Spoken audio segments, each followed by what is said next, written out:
तो मैं हूं सूर्य कौशल और आपके लिए लेकर के आया हूं एक नया वीडियो इस चैप्टर इलेक्ट्रोस्टैटिक्स का। ये हमारा चौथा पार्ट है। नेक्स्ट इसके पहले के जो प्रीवियस जो 3 वीडियोस हैं वो मैं डिस्क्रिप्शन बॉक्स में दे दूंगा, उसको आप जाके पहले देख सकते हैं। उसके बाद इस टॉपिक पे बात करते हैं। देखो, इसमें हम डिस्कस करने वाले हैं electric field intensity due to an electric dipole at its equatorial position के लिए। इक्वेटोरियल पोजीशन की अगर बात कर लो तो इक्वेटोरियल पोजीशन क्या होता है देखते हैं। इक्वेटोरियल, इसके नेम से क्लियर है कि जो डिस्टेंस होगा इक्वल होगा। यहाँ पे हम कंसिडर करते हैं दो चार्जेस, यानी कि एक डाइपोल कंसिडर करते हैं। Let us consider N electric dipole having dipole length 2L। ठीक है, हमने यहाँ पे कंसिडर कर लिया एक इलेक्ट्रिक डाइपोल जिसका डाइपोल लेंथ 2L सपोज कर लेते हैं। 2L यहाँ पे हमने डाइपोल लेंथ सपोज किया and this is the centre of dipole. कहा है कि हमें इलेक्ट्रिक फील्ड निकालना है एट इक्वेटोरियल पोजीशन पे। इक्वेटोरियल पोजीशन का सेंस क्या हुआ कि दोनों ही चार्ज से इक्वल डिस्टेंस पे, यानी कि जो प्लस क्यू चार्ज है या माइनस क्यू चार्ज है तो दोनों ही चार्ज से इक्वल डिस्टेंस पे हमें निकालना है कि इलेक्ट्रिक फील्ड इंटेंसिटी क्या होगा। तो चलो देखते हैं इन दोनों से इक्वल डिस्टेंस क्या होगा। अगर यहाँ पे तुम एक स्ट्रेट लाइन ऐसे ड्रॉ कर लो, एक स्ट्रेट लाइन ऐसे ड्रॉ कर लो, यानी कि एक बाइसेक्टर ड्रॉ कर लो यहाँ पे, तो देखोगे इस बाइसेक्टर पर ही कहीं इक्वेटोरियल पोजीशन होगा। यानी कि यहाँ से जितना डिस्टेंस इधर जाएंगे उतना ही डिस्टेंस इधर भी मिलेगा, यहाँ से भी वही कंडीशन, यहाँ से भी वही कंडीशन, यानी कि इस बाइसेक्टर पर ही कोई पॉइंट वो होगा जहां पे हमें इलेक्ट्रिक फील्ड फाइंड करना है। तो हम कोई भी एक पॉइंट कंसीडर करते हैं। जैसे यहां पे हमने कोई पॉइंट कंसीडर कर लिया P, यहां पर हमने कोई पॉइंट कंसीडर किया P which is at a distance x from the centre of dipole, यानी कि सेंटर ऑफ डाइपोल से इसकी दूरी हम सपोज करते हैं कितना है, x है, जिसपे हमें इलेक्ट्रिक फील्ड इंटेंसिटी फाइंड करना है। तो देखते हैं यहां पे इलेक्ट्रिक फील्ड इंटेंसिटी कितनी होगी। पहले फिगर ड्रॉ करते हैं। यहां पे हम देख रहे हैं प्लस क्यू चार्ज है। आप जानते हैं कि प्लस क्यू चार्ज से इलेक्ट्रिक फील्ड का डायरेक्शन आउटवर्ड होता है, यानी कि प्लस क्यू चार्ज से इलेक्ट्रिक फील्ड का डायरेक्शन आउटवर्ड हो गया। इसको हमने बोल दिया EA बोल दिया, क्योंकि ये पॉइंट A है and this is point B। जो नेगेटिव चार्ज होगा, नेगेटिव चार्ज से इलेक्ट्रिक फील्ड का डायरेक्शन इनवर्ड होगा, यानी कि इसको हमने नाम दे दिया EB कह दिया, B सफिक्स में हमने लिखा। अब देखते हैं दोनों ही इलेक्ट्रिक फील्ड ना ही एक दूसरे के सेम डायरेक्शन में है और ना ही एक दूसरे के अपोजिट डायरेक्शन में है।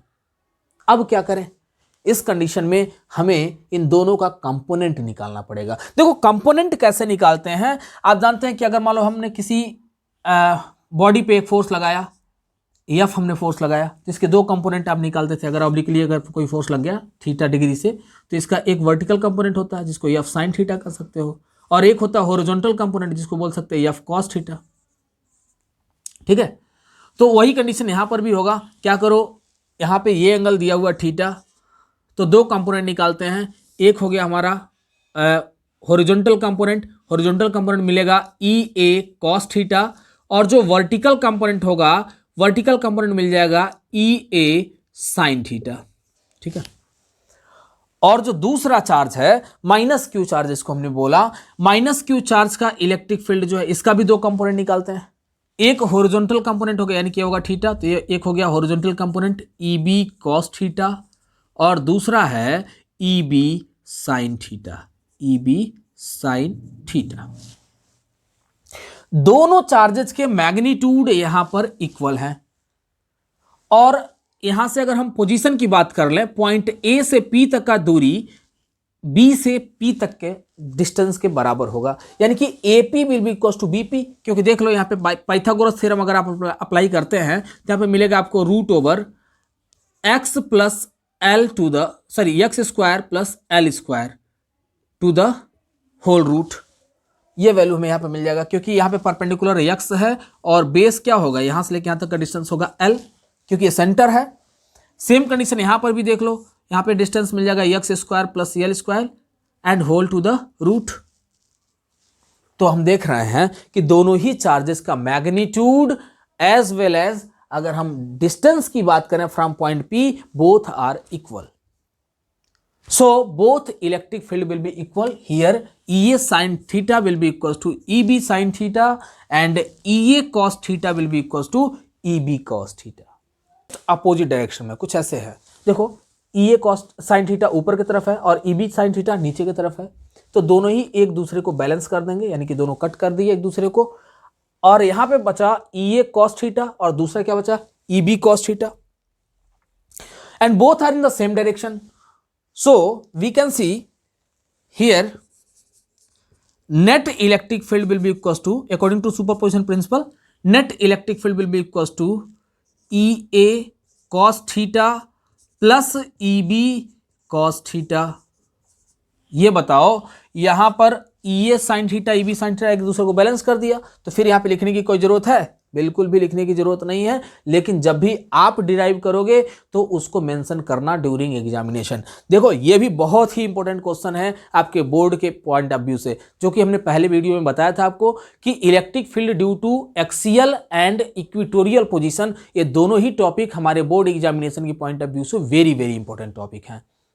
तो देखते हैं यहां पर E net is equal to मिल जाएगा E A cos theta plus E B cos theta, and E A cos theta is equal to E B cos theta. अभी जस्ट बताया है हमने कि डिस्टेंस और मैग्नीट्यूड दोनों ही बराबर हैं, यानी कि ई ए कॉस थीटा और ई बी कॉस थीटा दोनों बराबर होंगे, तो मिल जाएगा यहाँ पे आपको ई कॉस थीटा. इसको मान सकते हैं, चलो इसको मान लिया हमने, यहाँ पे लिखते हैं से, यानी कि हमने इसको मान लिया ई कॉस थीटा वाले, क्योंकि दोनों वैल्यूज बराबर थे.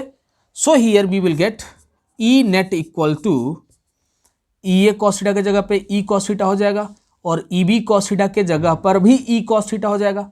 तो दोनों वैल्यू कितने हो गए, ई प्लस ई यानी 2e cos theta. Okay, 2e cos theta.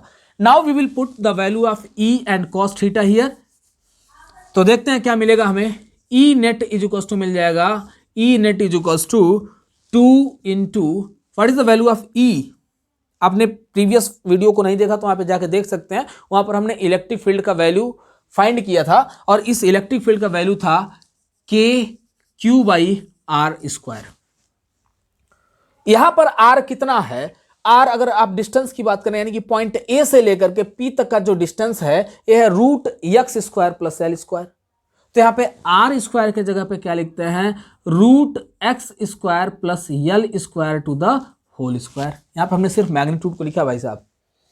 अब देखो क्या हो जाएगा, इनटू कॉस थीटा यहां पे दिया हुआ है, और कॉस थीटा का वैल्यू क्या होता है, cos theta is equal to आपने पढ़ा, यहां पे देखो लिखते हैं cos theta is equal to होता है बेस अपॉन हाइपोटेनस. आपने ट्रिग्नोमेट्रिक रेशियो तो पढ़ा ही होगा, उसमें देखा होगा cos theta is equal to क्या होता है, बेस अपॉन हाइपोटेनस. तो देखते हैं बेस का वैल्यू कितना है, बेस का वैल्यू है एल, यानी कि यहां पे लिखा एल, और हाइपोटेनस कितना है, हाइपोटेनस है root X square plus L square, ये जो वैल्यू गिवन है यहाँ पे. तो इस वैल्यू को भी यहाँ पे पुट कर देते हैं, कॉस थीटा का वैल्यू हमें मिल जाएगा क्या, L upon root X square plus L square. कुल मिला के देखो क्या मिलेगा आपको, E net is equal to K Q into 2l upon, इस 2 को इधर भेज दिया हमने, upon X square plus L square पे पावर 3/2.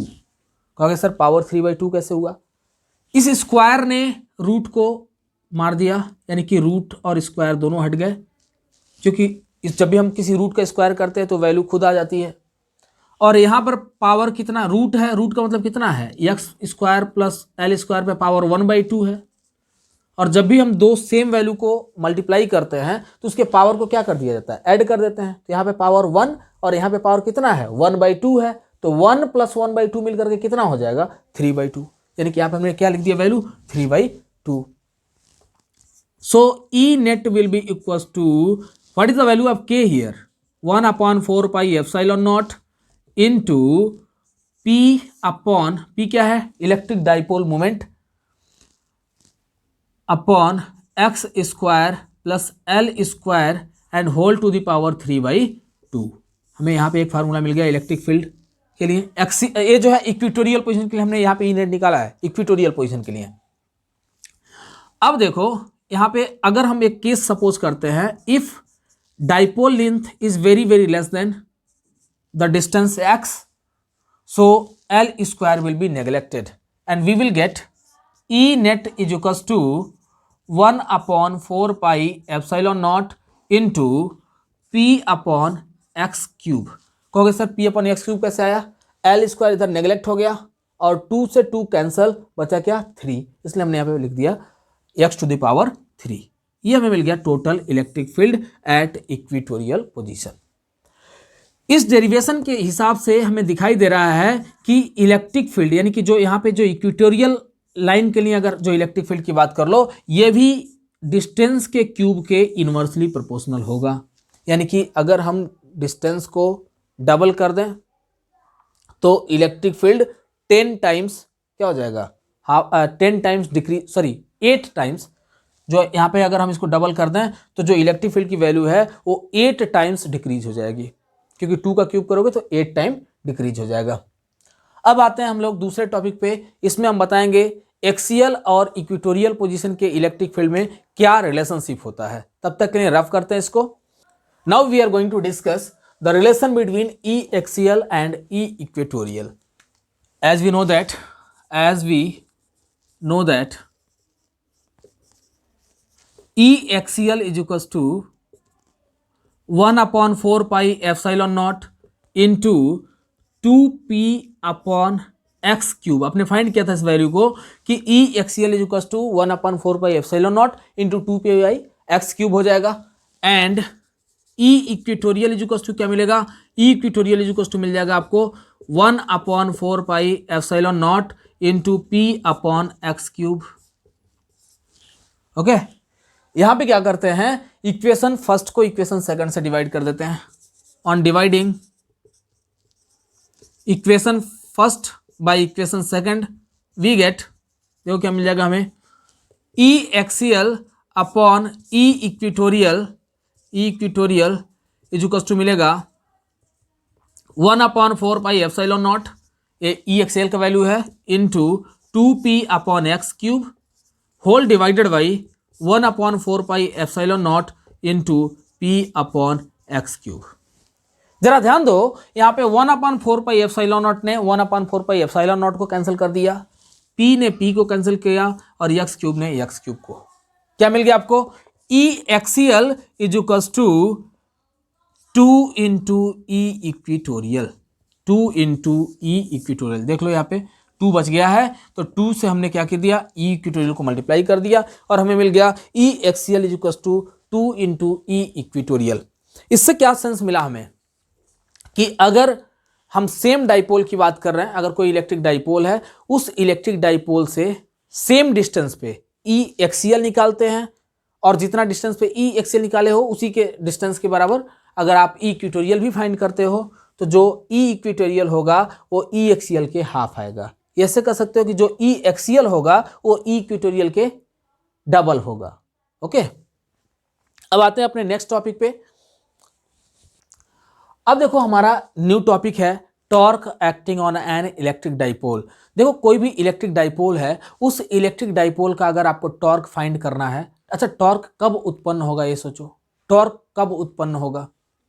अगर किसी इलेक्ट्रिक फील्ड में सपोज कर लो कि कोई यूनिफॉर्म इलेक्ट्रिक फील्ड है, हम अभी यहाँ पे यूनिफॉर्म इलेक्ट्रिक फील्ड के लिए फाइंड करेंगे, तो किसी यूनिफॉर्म इलेक्ट्रिक फील्ड में हमने एक डाइपोल को प्लेस्ड कर दिया। Let us consider an electric dipole having dipole moment P equal to Q into 2L, ये डाइपोल मोमेंट है। तो यहाँ पे हमने 2 चार्ज लिया था, एक प्लस चार्ज और एक माइनस चार्ज होगा, ये हो गया सेंटर ऑफ डाइपोल। जरा सोचने वाली बात है, खुद से सोचिए कि यहाँ पे यदि इलेक्ट्रिक फील्ड है तो कोई ना कोई ऐसा चार्ज्ड बॉडी होगा जहाँ से ये इलेक्ट्रिक फील्ड क्रिएट हुआ होगा। भले ही ये इलेक्ट्रिक फील्ड यूनिफॉर्म है लेकिन किसी ना किसी चार्ज से तो क्रिएट हुआ होगा। अगर वह चार्ज पॉजिटिव नेचर का होगा, मतलब देखो ये आउटवर्ड की तरफ अगर आता है, पॉजिटिव नेचर का अगर चार्ज होगा तो पॉजिटिव को क्या करेगा, रिपेल करेगा, और नेगेटिव चार्ज को क्या करेगा, अट्रैक्ट करेगा। जाहिर सी बात है कि पॉजिटिव पॉजिटिव को रिपेल करेगा और पॉजिटिव नेगेटिव को क्या करेगा, अट्रैक्ट करेगा। यानी कि जो पॉजिटिव चार्ज है, पॉजिटिव चार्ज यहां से आउटवर्ड जाना चाहेगा, मतलब रिपेल होगा, और नेगेटिव चार्ज को क्या करना चाहेगा, अट्रैक्ट करना चाहेगा। लेकिन भाई साहब मैंने बताया था आपको, डाइपोल जो होता है कपल होता है। जैसे जानते हो ना कि अगर शादीशुदा जोड़ा हो तो शादीशुदा जोड़े को तोड़ना बड़ा ही डिफिकल्ट काम होता है, इतना आसानी से वो टूटने वाला नहीं है। देखो, अट्रैक्शन होना अलग फैक्टर है और वो रिलेशनशिप टूट जाना अलग फैक्टर है। सेम कंडीशन यहां पर भी होगा। देखो, नेगेटिव चार्ज इस पॉजिटिव की तरफ जाना तो चाहेगा लेकिन जाएगा नहीं, क्योंकि ये एक इलेक्ट्रिक डाइपोल है और किसी चार्ज से बंधा हुआ है। बात समझे? तो जब ये जा नहीं पाएगा तो क्या करना शुरू कर देगा। अब जरा सोचो, ये हमने मार्कर लिया, इस मार्कर पे अगर मान लो हम एक फोर्स इधर की तरफ लगाएं और दूसरा फोर्स इधर की तरफ लगाएं, इसके एक्सिस को हमने फिक्स कर दिया, तो क्या करना शुरू कर देगा, ऐसे रोटेट, कुछ ऐसे इस तरह से कर सकते हो कि रोटेट करना शुरू कर देगा। और अगर ये रोटेट करना शुरू कर दिया, इसका मतलब क्या है कि यहाँ पे टॉर्क उत्पन्न हुआ, क्योंकि रोटेशन तभी होगा जब टॉर्क रहेगा, क्योंकि विदाउट टॉर्क कोई भी बॉडी रोटेट नहीं कर सकती है।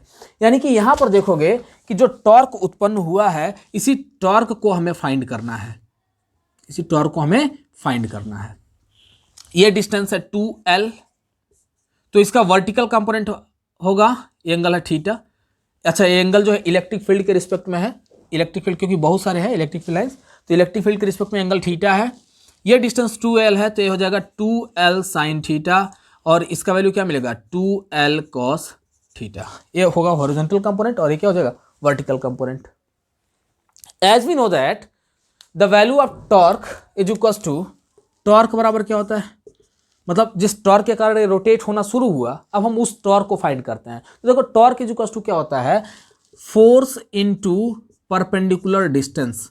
परपेंडिकुलर डिस्टेंस क्या है बच्चों, 2L साइन थीटा, क्योंकि 2L क्या था, ये परपेंडिकुलर डिस्टेंस नहीं है, ये डाइपोल लेंथ है, और इस डाइपोल लेंथ का हमने वर्टिकल कंपोनेंट निकाला, यानी कि परपेंडिकुलर डिस्टेंस कितना निकाला 2L साइन थीटा। तो इसलिए हमने यहाँ पे लिख दिया torque is equals to F into 2L sine theta.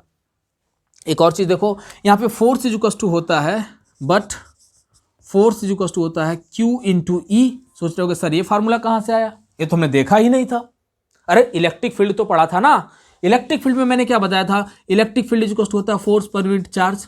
अरे यही तो बताया था, force per unit test charge. यानी कि इस कंडीशन में कह सकते हो कि F is equals to Q into E, so tau will be equals to Q into E at the place of F from this formula. तो Q की तरफ भेज दिया तो हो जाएगा Q into E into 2L sine theta. Okay, और आप जानते हैं Q इंटू 2L मिल करके बनेगा क्या, dipole moment. Q into 2L जब इन दोनों का मल्टीप्लाई करोगे तो मिल जाएगा डाइपोल मोमेंट, यानी कि tau will be equals to PE sine theta. Okay, PE sine theta, this is our formula of torque. Okay, ये टॉर्क का फार्मूला हो गया। अब देखो यहां पे कुछ कंडीशन हो जाएगा, अगर मैं इसको वेक्टर फॉर्म में लिखना चाहूं, in vector form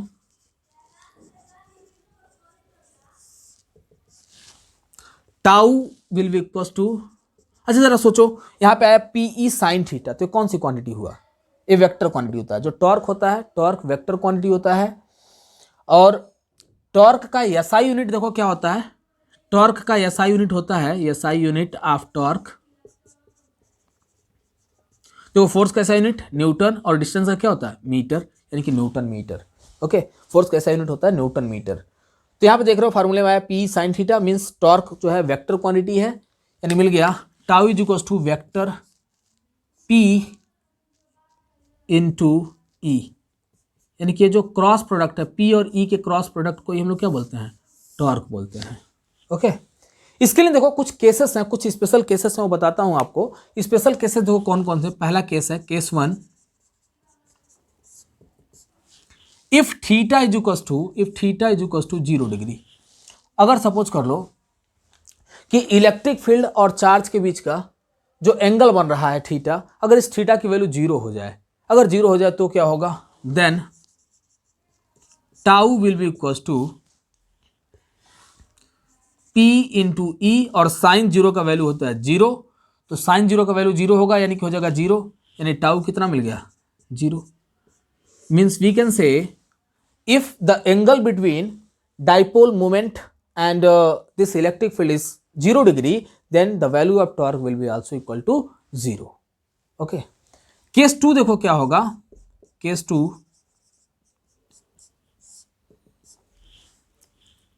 if theta is equal to 90 degree then tau will be equal to P E, और साइन 90 का वैल्यू होता है 1, साइन 90 का वैल्यू होता है 1, यानी कि यहाँ पे इंटू 1 करोगे तो टाउ इक्वल टू मिल जाएगा पीई।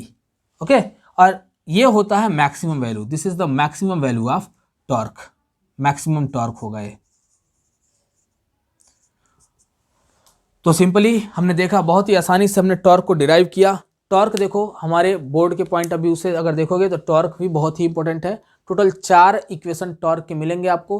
पहला फर्स्ट चैप्टर में है, दूसरा सेकंड चैप्टर जब पढ़ोगे इलेक्ट्रोस्टैटिक पोटेंशियल एंड कैपेसिटेंस, उसमें भी टॉर्क मिलेगा। तीसरा moving charge and magnetism chapter में भी टॉर्क आएगा, और चौथा टॉर्क आएगा मैग्नेटिक फील्ड, या ऐसे कह सकते हो magnetism and matter. Okay, in 4 chapters में टॉर्क दिया हुआ है। इन चारों टॉर्क के इक्वेशन में से कोई ना कोई एक इक्वेशन श्योरली आपके बोर्ड के एग्जाम में आता है। ठीक है, तो कह सकते हो कि आज का लेक्चर हमारा बहुत ही इंपॉर्टेंट रहा, और आपसे उम्मीद करता हूं कि आप इस चैनल को सब्सक्राइब करेंगे, क्योंकि जो भी बच्चे बोर्ड का प्रिपरेशन कर रहे हैं उनको हमारे तरफ से एक हेल्प मिल सके। दोस्तों, इतनी रात को लगभग 12 बज रहे होंगे और मैं वीडियो को रिकॉर्ड कर रहा हूं, तो एक लाइक तो बनता है यार, और कोशिश करो कि हमारा चैनल ग्रो कर जाए, और ऐसे ही आप लाइक और कमेंट करते रहें ताकि हमें भी एक अंदर से एनर्जी मिलती रहे और मैं आपके लिए कुछ नया लेकर के आऊँ। तो तब तक के लिए विदा लेते हैं। थैंक यू गाइस, मिलते हैं अगले वीडियो में।